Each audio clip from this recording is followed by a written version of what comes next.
இந்த மாலை பொழுதிலே உங்களை எல்லாம் நமது தொட்டியம் பேரூராட்சியில் சந்திப்பதிலே நான் மிகவும் மகிழ்ச்சி அடைகின்றேன். இன்றைக்கு காலையிலிருந்து அண்ணன் ராஜசேகரன் அவர் சொன்னது போல அவரது 40 ஆண்டு கால அரசியல் அனுபவத்தில அவர் சொந்த தொகுதியிலேயே அவருக்கு ஒன்றும் பொதுக்கூட்டம் ஏற்பாடு பண்ணுவதெல்லாம் பெரிய விஷயம் இல்லை. ஆனால் நமது காவல்துறை நண்பர்களை அவர் சமாளிப்பதற்கு கடுமையாக போராட வேண்டியிருந்தது. கண்டனம் என்கிற வார்த்தை ஒன்றும் பேசக்கூடாத வார்த்தை அல்ல, அது அன்பார்லிமெண்டரி அல்ல. இந்த ஆட்சி இன்றைக்கு 21 சட்டமன்ற பொது தேர்தலில் திராவிட முன்னேற்ற கழக தலைவரும் இன்றைய முதல்வருமாகிய திரு ஸ்டாலின் அவர்கள் என்னென்ன வாக்குறுதிகளை எல்லாம் சொல்லி ஆட்சிக்கு வந்தார்களோ, ஆட்சிக்கு வந்து 4 ஆண்டுகள் முடிவடைந்த நிலையிலும் அதிலே முக்கியமான பல வாக்குறுதிகளை அவர் நிறைவேற்றவில்லை என்று சொல்லி கண்டனம் தெரிவிக்கத்தான் அம்மா மக்கள் முன்னேற்ற கழகத்தின் சார்பாக இந்த கூட்டம் தொட்டியத்திலே ஏற்பாடு செய்யப்பட்டிருக்கிறது. இன்றைக்கு பேனரா பார்த்து என் மேடையில் உள்ள பேனர்ல கூட கண்டனம்ங்கிற வார்த்தையை மறைக்கின்ற அளவுக்கு காவல்துறையை சேர்ந்தவர்கள் இப்படி செயல்படுவதை பார்க்கும் பொழுது இவர்கள் கொஞ்சம் சரியாக செயல்பட்டால் இங்க இந்த கஞ்சா போதை மருந்து வியாபாரம், கள்ளச்சார சாவுகள், இன்றைக்கு சிறுமிகளிலிருந்து வயது முதிர்ந்த மூதாட்டிகள் வரை வன்கொடுமைக்கு ஆளாவது, தோட்ட வீட்டிலே தனிமையிலே இருக்கின்ற வயது முதிர்ந்த தம்பதிகள், சாலையிலே நடந்து செல்லக்கூட பயப்படுகின்ற அளவுக்கு இன்றைக்கு கூலிப்படைகளால் 5000த்திற்கும் 10,000த்திற்கும் நடக்கின்ற கொலைகள், இன்னும் சொல்ல போனால் நாட்டிலே நடக்கின்ற கனிம வள கொள்ளைகளை தடுத்து நிறுத்துகின்ற நல்ல அரசு அதிகாரிகள், அலுவலர்கள், சமூக செயல்பாட்டாளர்கள், அதுவும் அவர்களுக்கு மிரட்டல் கொடுத்து அதை அவர்கள் முதலமைச்சருக்கு தெரிவித்த பிறகும் கூட திருநெல்வேலியைச் சேர்ந்த முன்னாள் காவல்துறை கண்காணிப்பாளர், முதல்வரின் பாதுகாப்பிலே இருந்தவர், அந்த முன்னாள் காவல்துறை அதிகாரியை சொல்லி வைத்தது போல் கொலை செய்கிறார்கள். இன்றைக்கு முதல்வரின் குடும்பத்தை தவிர ஆட்சி பொறுப்பில் இருக்கின்றவர்கள் அந்த அமைச்சர்களின் குடும்பத்தை தவிர யாருக்குமே பாதுகாப்பு இல்லை என்கிற நிலைமை இந்த பேனர்களிலே உள்ள கண்டனம் என்கிற வார்த்தையை பார்த்து பார்த்து அழைத்த காவல்துறையினர்கள் இந்த ஆட்சியை நாங்கள் கண்டித்து எதிர்க்கட்சியாக இருக்கின்ற நாங்கள் கண்டன பொதுக்கூட்டம் நடத்துகிறோம் என்றால், முதலமைச்சர் 4 ஆண்டுகள் சிறப்பான ஆட்சி செய்கிறோம் என்று சொன்னார்களே, மக்களின் கோரிக்கைகளை எல்லாம் நிறைவேற்றிவிட்டோம் என்று சொல்கிறார்களே, அதெல்லாம் பொய் என்று அவர்களுக்கு தெரியாதா? காவல்துறை, தமிழ்நாட்டு காவல்துறை எத்தனை பேர் பெற்ற துறை, இன்னும் 8 மாதங்களிலே இந்த ஆட்சி இல்லாமலே போக போகிறது. ஆனால் நீங்கள் இன்றைக்கு இதுபோல அரசு பணியிலே உள்ளவர்கள், நானும் ஒரு அரசு அதிகாரியாக இருந்தவரின் மகன்தான், உங்கள் மீது எனக்கு மரியாதை உள்ளது. ஆனால் நீங்கள் இப்படி சிறுபிள்ளைத்தனமாக இது போன்ற வேலைகளை செய்வதை யார் உங்களுக்கு ஆணையிட்டார்கள்? அவர்கள் எல்லாம் இன்னும் அடுத்த ஆண்டு இந்த நேரத்தில் அவர்கள் எங்கே இருக்க போகிறார்கள் என்பதையாவது நீங்கள் எண்ணி பார்க்கவில்லையா? கடந்த ஆட்சி காலங்களில் எத்தனையோ கமிஷனர் துரைகளுக்கு ஏற்பட்ட நிலைமைகள் உங்களுக்கு தெரியும், காளிமுத்துக்களுக்கு ஏற்பட்ட நிலைகள் உங்களுக்கு தெரியும். அதையெல்லாம் தெரிந்திருந்தும் இப்படி நீங்கள் செயல்படுவது உண்மையிலே எனக்கு, நானும் ஒரு முன்னாள் அதிகாரியின் மகன் என்கிற முறையிலே வருத்தமாக இருக்கிறது. இந்த ஆட்சியில சாலைக்கு வந்து போராடாத யாராவது இருக்கிறார்களா என்றால் யாருமே இல்லை. அது திமுகவினரும் திமுக குடும்பங்களை தவிர அது விவசாயிகளாக இருக்கட்டும், அரசு ஊழியர்களாக இருக்கட்டும், போக்குவரத்து தொழிலாளர்களாக இருக்கட்டும், அரசு ஊழியர்களாக இருக்கட்டும், மின்சாரியத்துறை ஊழியர்களாக இருக்கட்டும், அங்கன்வாடி பணியாளர்களாக இருக்கட்டும், பகுதி நேர ஆசிரியர்களாக இருக்கட்டும், மருத்துவர்களாக இருக்கட்டும், செவிலியர்களாக இருக்கட்டும், நெசவாளர்களாக இருக்கட்டும், மாற்றுத் திறனாளிகள் கூட சாலைக்கு வந்து முதலமைச்சர் அன்றைக்கு தேர்தல் அறிக்கையிலே சொன்னார்களே அதை நிறைவேற்றித்தார்கள் என்று ஜனநாயக நாட்டிலே ஜனநாயக முறையிலே போராடுவதை கூட தடுத்து நிறுத்தி அவர்களை எல்லாம் கைது செய்கின்ற அளவுக்கு இந்த ஆட்சி இன்றைக்கு கேவலமான ஒரு நிலையிலே போய் கொண்டிருக்கிறது. பாராளுமன்ற தேர்தலிலே மக்களை ஏமாற்றி அச்சுறுத்தி ஏன் 1000 ரூபாய் நிறுத்தி விடுவேன் என்று தாய்மார்களை எல்லாம் பயமுறுத்தி ஆட்சிக்கு வெற்றி பெற்றதாக தகவல்கள் பல இடங்களிலே கேள்விப்படுகிறோம். இது 26 தேர்தலிலே உறுதியாக முடியாது. அதை காவல்துறை நண்பர்கள் சற்று உணர வேண்டும். உங்களுக்கு நான் சொல்லிக் கொள்வது உங்களுக்கும் சேர்த்துத்தான் நான் இங்கே பேச வந்திருக்கின்றேன். ஆளுங்கட்சிக்கு எச்சரிக்கை என்கிற பெயரில் ஜனநாயக ரீதியாக நடைபெறுகின்ற இந்த கூட்டத்தில் நீங்கள் இவ்வளவு மும்முரம் காட்டுவதிலிருந்து ஆளுங்கட்சி எப்படி மக்களிடம் கொந்தளிப்பு இருக்கிறது, கோபம் இருக்கிறது, அதை கொழுந்துவிட்டு எரிய செய்ய அம்மா மக்கள் முன்னேற்ற கழகம் சார்பாக இங்கே தொட்டியத்தில் ராஜசேகர் அவர்கள் கூட்டம் நடத்துகிறார் என்று அச்சப்படுகின்ற அளவிலே தான் இன்றைக்கு இருக்கிறது. தேர்தலுக்கு முன்பாக திமுக வாரி வழங்கிய 500க்கும் அதிகமான தேர்தல் வாக்குறுதிகளில் தற்போது வரை நிறைவேற்றப்படாத, நிறைவேற்ற மனமில்லாத, முன்வராத வாக்குறுதிகளில் சிலவற்றை ஆளும் வர்க்கத்திற்கு நான் பட்டியலிட விரும்புகிறேன். வாக்குறுதி 1 மாநில சுயாட்சி இன்னும் வாங்கிட்டு இருக்காங்க. வாக்குறுதி 2 கல்வி மானிய பட்டியலிற்கு கொண்டு வரப்படும். முதலமைச்சர் சொன்னார் அன்றைக்கு எதிர்க்கட்சி தலைவராக தேர்தல் வாக்குறுதியில். வாக்குறுதி எண் 4 தமிழ் மொழியை ஆட்சி மொழியாக்க முயற்சி செய்வோம், இன்னும் செஞ்சுக்கிட்டே இருக்கார். வாக்குறுதி எண் 6 உயர்நீதிமன்ற வழக்காடு மொழியாக தமிழ் கொண்டு வரப்படும் சொன்னார். அதுக்காக என்ன முயற்சி எடுத்தார் என்று அவருக்கு தான் வெளிச்சம். வாக்குறுதி எண் 7 திருக்குறளை தேசிய நூலாக அறிவிக்க நடவடிக்கைன்னாரு. அதுக்கு தான் இப்ப கூட டெல்லிக்கு போயிருக்காருன்னு நினைக்கிறேன். இதெல்லாம் தமிழ் தமிழ் என்று பேசி நம்மை ஏமாற்றுபவர்கள், தமிழை சொல்லி திராவிடம் திராவிடம் என்று சொல்லி மாநில சுயாட்சியை சொல்லி நம்மை ஏமாற்றி வருபவர்களுக்கு சொன்ன வாக்குறுதிகளை நிறைவேற்றவில்லை என்று ஜனநாயக ரீதியாக இங்கே நாங்கள் அவர்களுக்கு தொட்டியத்திலிருந்து சொல்லத்தான் இங்கே இந்த கூட்டம் நடைபெற்றுக் கொண்டிருக்கிறது. இன்னும் சொல்ல போனால் இலங்கையில இங்கேயே செஞ்சு முடிச்சாச்சு. இப்ப இலங்கை மக்களுக்காக இலங்கையிலே பொது வாக்கெடுப்பு நடத்தணுமா, இனப்படுகொலை குறித்து சர்வதேச விசாரணையா?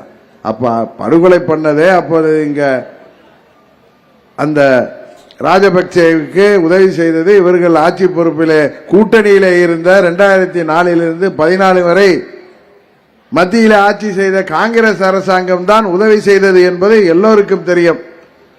அதை குறித்து சர்வதேச விசாரணை செய்தால் அதில் நீங்களும் மாட்டுவீர்கள். காரணம் நீங்க அந்த கூட்டணியில் அங்க வச்சுட்டு அங்கே இலங்கை படுகொலைக்கு எதிராக உங்கள் தந்தையார் முன்னாள் முதலமைச்சர் பெரியவர் கருணாநிதி அவர்கள் அடையாளமாக 3 மணி நேரம் உண்ணாவிரதம் இருந்த மாதிரி அதெல்லாம் ஏன் என்று கேட்கின்ற விசாரணை தான் நடைபெற வேண்டும்.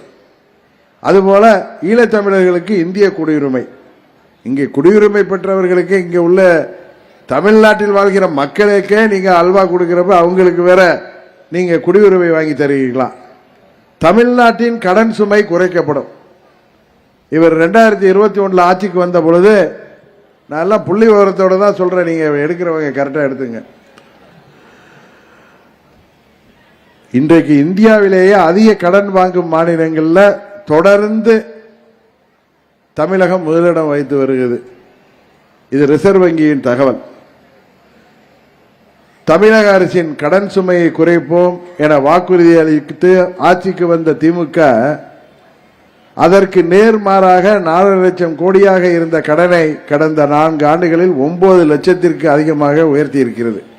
இதுதான் கடன் சுமையை குறைப்பது என்று முதலமைச்சர் சொல்லியிருக்கிறார்கள்.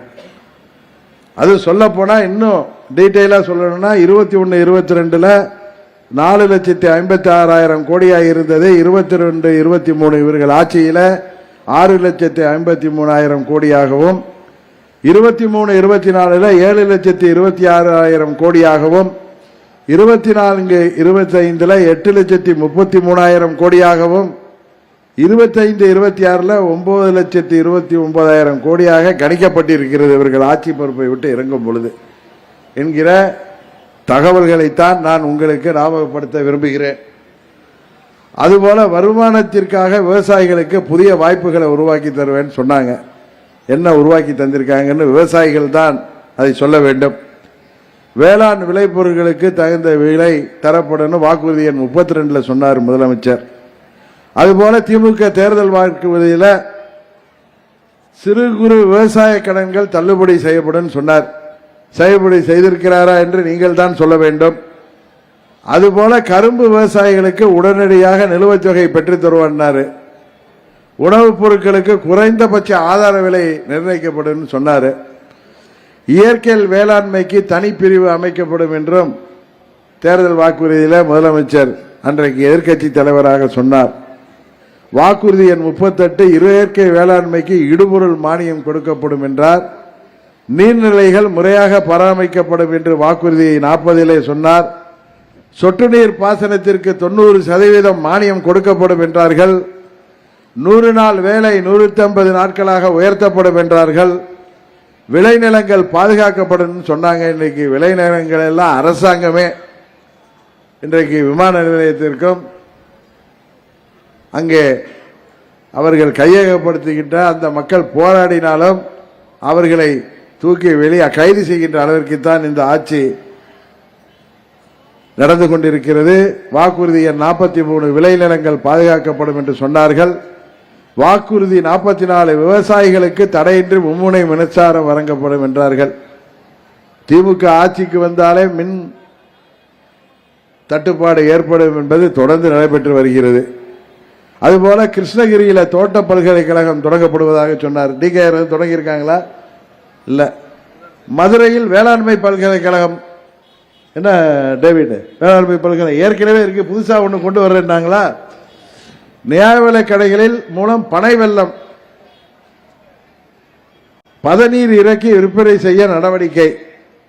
மண் பரிசோதனை ஆய்வுக்கூடங்கள், கஞ்சா பரிசோதனை ஆய்வுக்கூடங்கள் தான் தரம் பார்க்கிற அளவுக்கு தமிழ்நாடு இன்றைக்கு போய்கொண்டிருக்கிறது.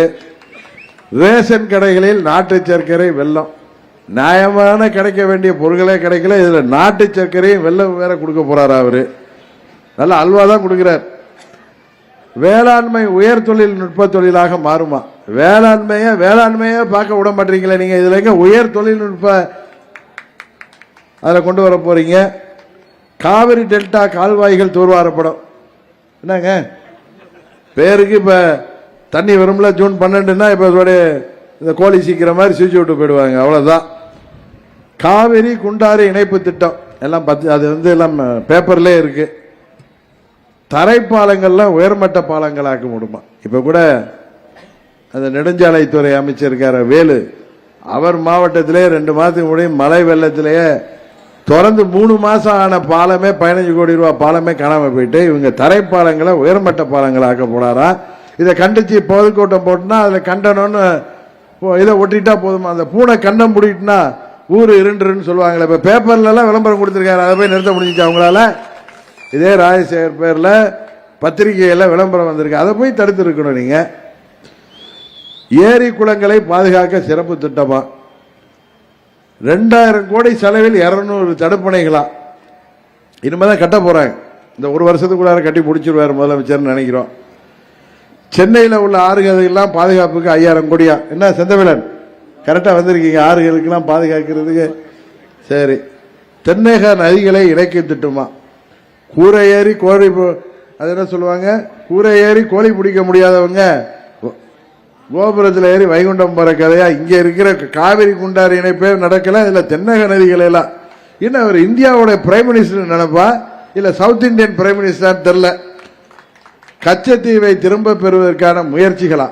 கொடுத்ததே உங்க அப்பா அன்றைக்கு உங்க அப்பா ஆட்சி பொறுப்புல இருந்தப்பதான் இந்திரா காந்தி அம்மாவுக்கு வளவுக்கு. எப்படி நீங்க இப்ப டெல்லிக்கு போறீங்களே, நிதி ஆயோக்கில் அவர் முதலமைச்சராகி கடந்த 3 ஆண்டுகளாக அவர் கலந்துகிட்டதாவே தெரியல. இப்ப திடீர்னு போறாரு. அதுக்கு நான் சொல்லல, ஊடகங்கள்ல பல்வேறு செய்திகள் வந்து கொண்டிருக்கின்றன. கச்சத்தீவை திரும்ப பெறுவதற்கான முயற்சிகளா? என்ன புருடா பாருங்க. அவங்க அப்பா கண்ணை மூடிட்டு கேஸ் சர்க்கார கமிஷனுக்கு பயந்துகிட்டு கச்சத்தீவை தார்வார்க்க விட்டத மீனவர்களுக்கு 2 லட்சம் புது வீடுகளா? அவங்களுக்கு மீன் பிடிக்க கூட முடியல. ராமேஸ்வரம் மீனவர்கள்லாம் போனா கடலுக்கு போனா சிலோன் அரசாங்கம் தூக்கிட்டு போயிடுது அவங்கள. மீனவர்கள் குறை தீர்ப்பு கூட்டமா போய் முதலமைச்சர் அங்க ராமேஸ்வரத்தில் குறை தரதா தெரியும். நெசவாளர்களுக்கு தனியாக கூட்டுறவங்கயா. இப்பதான் கோயம்புத்தூர்ல எல்லாம் நெசவாளர்கள் போராட்டம் பண்ணி எல்லா கட்சிகளும் குரல் கொடுத்தது தான் அதை போய் சால்வ் பண்ணிருக்காங்க. போக்குவரத்து ஊழியர்களுக்கு பழைய ஓய்வூதியம் எவ்வளவு பெரிய ஹம்பக்கா இருக்கு பாருங்க. அவர் சொல்றாரு போக்குவரத்து ஊழியர்களுக்கு, அரசு ஊழியர்கள், ஆசிரியர்களுக்கெல்லாம் பழைய ஓய்வூதிய திட்டம் வந்துகிட்டே இருக்கு. மாணவர்களின் கல்வி கடன் தள்ளுபடியா? நீட் தேர்வு ரத்து செய்யப்படும். அப்பாவும் பிள்ளையும் ஊரா போய் சொன்னாங்க ஒரே கையெழுத்துன்னு.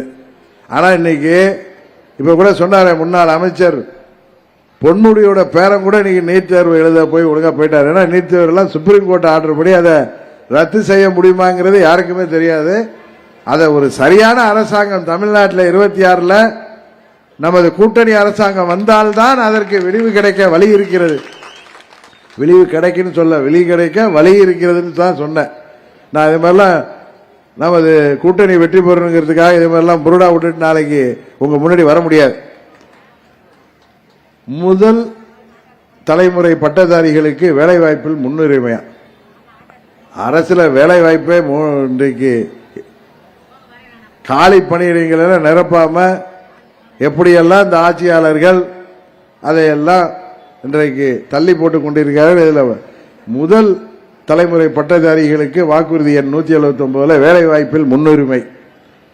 பகுதி நேர ஆசிரியர்களுக்கு பணி நிரந்தரம். பாவம், அவங்க சென்னையில் பழனிசாமி ஆட்சியில் அவர்கள் போராட்டம் பண்ணப்ப நாங்க போனப்ப அங்க இன்றைய முதலமைச்சர் அன்றைக்கு எதிர்கட்சி தலைவராக வந்து நின்று அவங்களுக்கு ஆதரவாக சொன்னார்.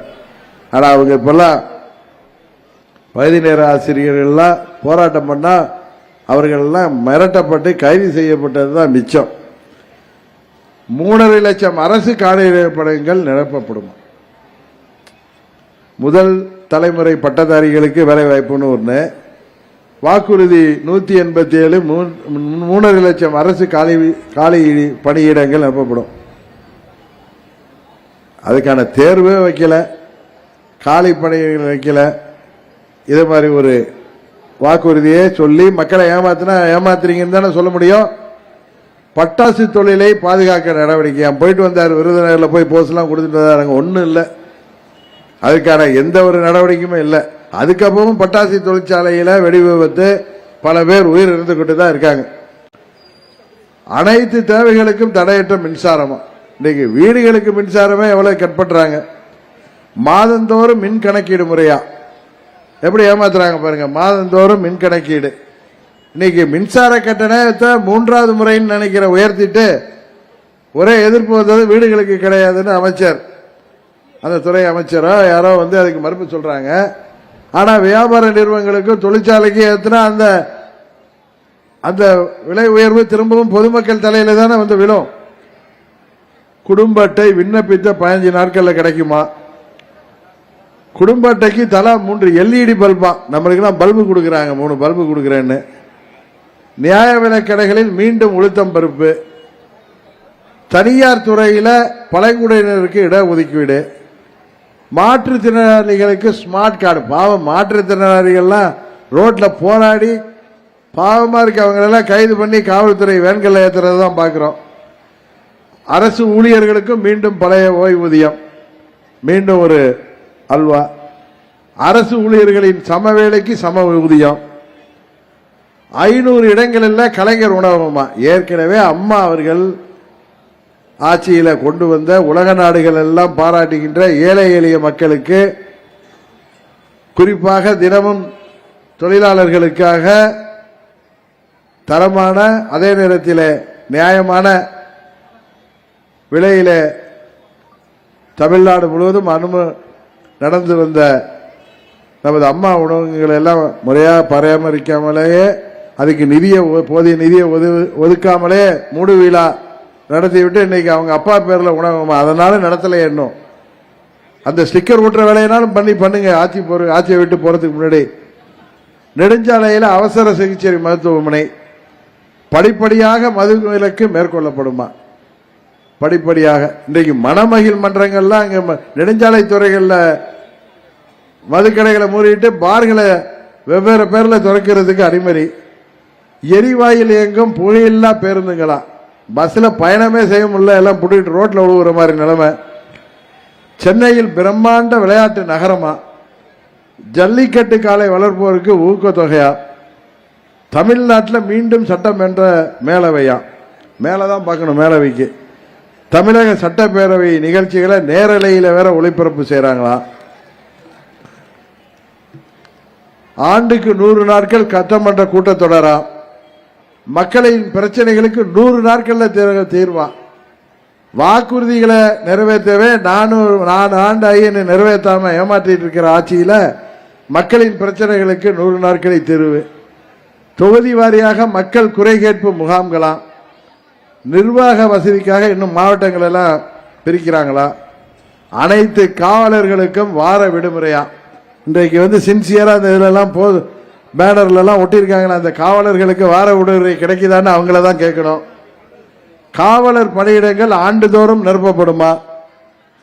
ஆட்சிக்கு வந்தவுடன் சாலைகளில் பெண் காவலர்கள் பந்தோபஸ்து பணிகளில் ஈடுபட மாட்டார்கள் என்று சொல்லிவிட்டு தற்போது அவர்களை போக்குவரத்து கவர்களாக மாற்றி சாலைகளில் நிற்க வச்சிருக்காங்க. டியூட்டியே காலையில தான். ஆமா, பெண் காவலர்களுக்கான உடையை காக்கியிலிருந்து வெள்ளைக்கு மாற்றியதுதான் இந்த ஆட்சியுடைய சாதனை. அவர்களுக்கு அடிப்படை வசதிகள் கூட செய்து தரப்படவில்லை என்பதுதான் உண்மை.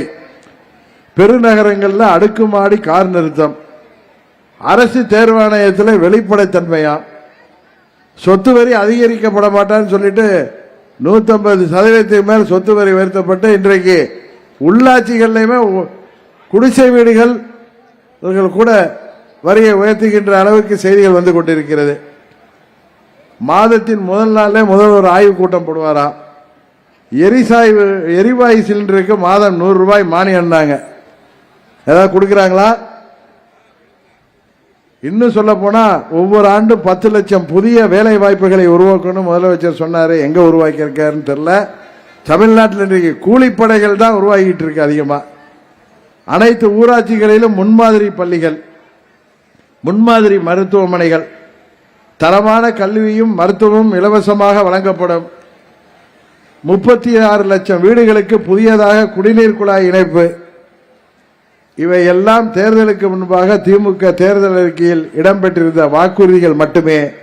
இதனை தவிர்த்து திரு ஸ்டாலின் அவர்களும் அவரது புதல்வர் திரு உதயநிதி ஸ்டாலின் அவர்களும் அறிவித்த வாக்குறுதிகள் வானத்தில் இருக்கிற நட்சத்திரங்களை எப்படி எண்ண முடியாதோ அதுபோல எனக்கு கணக்கிடவே முடியாது. இதுதான் நினைக்காதீங்க. இன்னும் நான் படிச்சுட்டு போனா ஒரு வாரம் கூட்டம் நடத்தணுங்க, தொடர்ந்து கூட்டம். அத்தனை வாக்குறுதிகள் நிறைவேற்றப்படாமல் மக்களை ஏமாற்றி 26 தொகுதிகளில் 200 தொகுதிகள் ஜெயிக்க போறாங்களாம். காரணம், ஏழை எளிய மக்களை அவர்கள்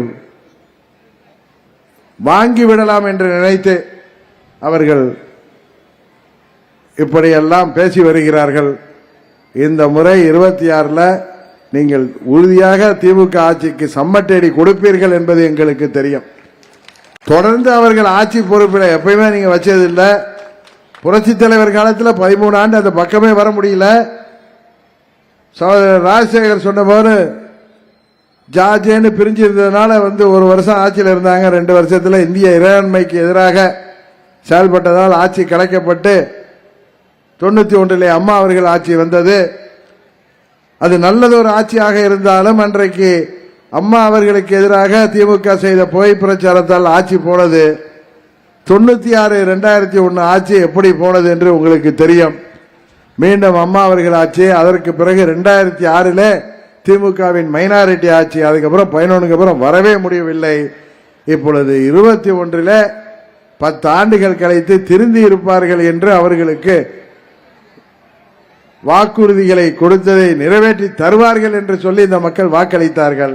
4 ஆண்டுகள் முடிந்துவிட்டது. ஏதோ எதிர்க்கட்சிகளிடம், குறிப்பாக அம்மாவின் தொண்டர்களிடம் ஒற்றுமை இல்லை என்கிற காரணத்தினால் மீண்டும் ஆட்சிக்கு வந்துவிடலாம், ஊர் 2 பட்டால் யாருக்கோ கொண்டாட்டம் என்பார்களே அதுபோல் வந்துவிடலாம் என்று நினைத்த காரணத்தில் மத்திய உள்துறை அமைச்சர் மாண்புமிகு அமித்ஷா அவர்கள் முயற்சியால் அம்மாவின் தொண்டர்களை எல்லாம் ஒரு குடையின் கீழே அவர் கொண்டு வந்து இன்றைக்கு தீய சக்தி திமுகவை வீழ்த்த வேண்டும் என்பதற்காகவே பல்வேறு அரசியல் நிகழ்வுகள் நடைபெற்று வருகின்றன. நேர்மையான முறையிலே வெளிப்படைத்தன்மையோடு இன்றைக்கு ஒரு குடையின் கீழே தமிழ்நாட்டிலே திமுக என்கிற தீய சக்தியை வீழ்த்த வேண்டும் என்கிற கட்சிகள் அனைவரும் எங்கள் கூட்டணியிலே ஒன்றிணைவார்கள் என்ற நம்பிக்கை எங்களுக்கு இருக்கிறது. எங்களது கூட்டணி மேலும் மேலும் வலுப்படும்.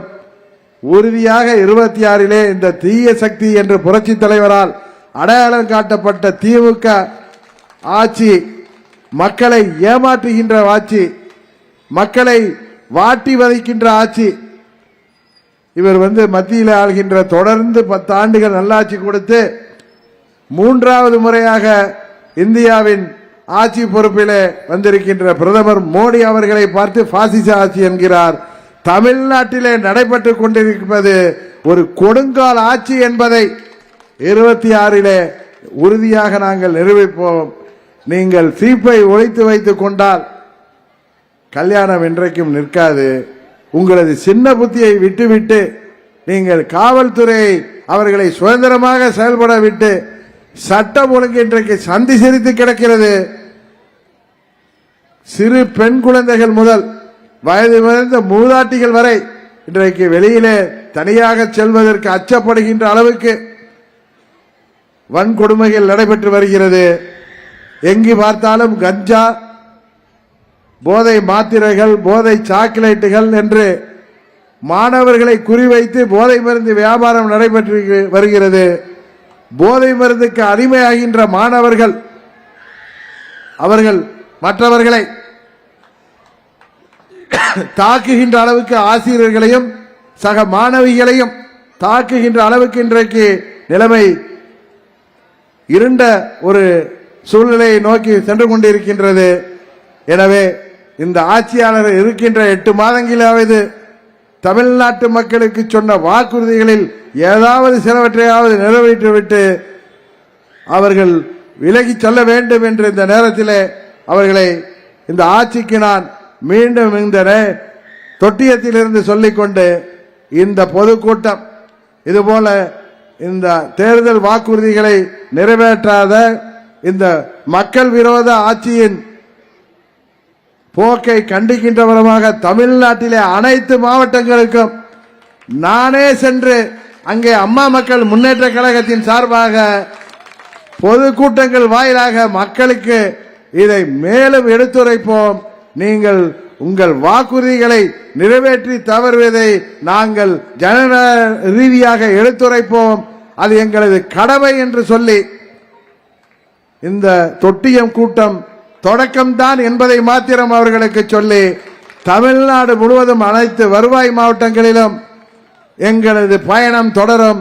உங்களது ஆட்சியின் அவலங்களை மக்களுக்கு தோளிருத்து காட்டுகின்ற அம்மா மக்கள் முன்னேற்ற கழகத்தின் பணி தொடரும் என்பதை மாத்திரம் மீண்டும் சொல்லி, இந்த இனிய பொதுக்கூட்டத்திற்கு வந்திருக்கின்ற பெரியோர்களும் தாய்மார்களும் பாதுகாப்பாக அவர்கள் பகுதிகளுக்கு செல்ல வேண்டும் என்று சொல்லி, இங்கே வருகை புரிந்திருக்கின்ற உங்கள் அனைவருக்கும் எனது நன்றியை சொல்லி, நிகழ்ச்சிக்கு ஏற்பாடு செய்திருக்கின்ற தலைமை செயலாளருக்கும் அவருக்கு உறுதுணையாக இருந்த நிர்வாகிகளுக்கும் நன்றியை சொல்லி, 26 சட்டமன்ற பொதுத் தேர்தலில் நமது முசிறி தொகுதியிலே நாம் மாபெரும் வெற்றி பெற்றோம் என்ற செய்தியை எங்களுக்கு தர வேண்டும். அதுவரை உங்களது பணி ஓயக்கூடாது என்று அம்மா மக்கள் முன்னேற்ற கழகத்தின் ஒவ்வொரு தொண்டருக்கும் நிர்வாகிக்கும் சொல்லி விடைபெறுகிறேன். நன்றி, வணக்கம்.